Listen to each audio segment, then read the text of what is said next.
ketupat, nyam ketupat, nyam. Sukanya. Nyam ketupat, nyam ketupat, nyam ketupat, nyam. Malam semalam cucu meriam, manalah reti nak duduk diam. Cukup sebulan dah kena rantai, mungkin ada yang geram nak menilai. Ku toleh kiri, ku toleh kanan, ketupat dibedah jadi sarapan. Ibu di dapur belum berpupur, mulalah nanti kalau menggelubur. Hey, yang memandu jangan laju-laju, kan ditahan abang baju biru. Kono nak salam yang dirindu, sekali tak jumpa bini baru. Tapi tadi bukan kisah aku, raya aku masih macam dulu. Jangan ditanya di mana teman, ni urusan dia yang tentukan. Puas berpuasa sempurna, menantikan hari yang mulia. Usahlah resah ukuran pinggang, makanlah makan berpinggang-pinggang. Nyam ketupat, nyam ketupat, nyam ketupat, nyam. Makan. Nyam Semua ni, ambil. Sila jangan malu-malu, ambil. Mari masuk. Gaya.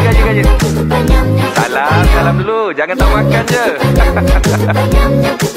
Nak. Memang awak punya pun. Iya. Ambillah balik. Ambil semua. Kita orang memang tak makan ketupat. Untuk tetamu je ni. Selamat Hari Raya dan selamat hari kita. Duit raya diminta, duit hantaran pun boleh juga. Bersalam bermaafan, berpasangan sama kala. Jangan buat andaian, dahlah jom kita beraya. Jom raya dengan saya. Sudah lama tak berjumpa. Kampung belah mana, baju raya awak warna apa? Nyalakan pelita, hari untuk kita bahagia. Raya dengan saya, Syawal kali ini kita berdua. Jomlah beraya. Datang rumah terbuka, kena salam parents dulu. Tahun ini jadi tetamu, tahun depan jadi menantu. Pagi raya pertama, pergi masjid sama-sama. Sudahlah berseloka, bila nak terima nikahnya.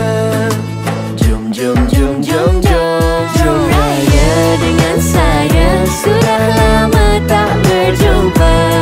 Kampung belah mana, baju raya awak warna apa? Nyalakan pelita, hari untuk kita bahagia.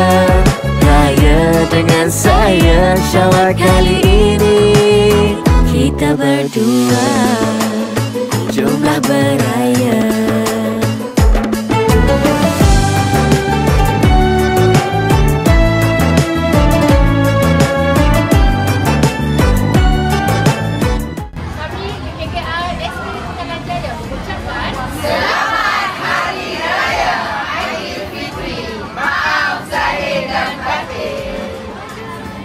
Kami dari Prasekolah SKPD mengucapkan Selamat Hari Raya, maaf zahir dan batin.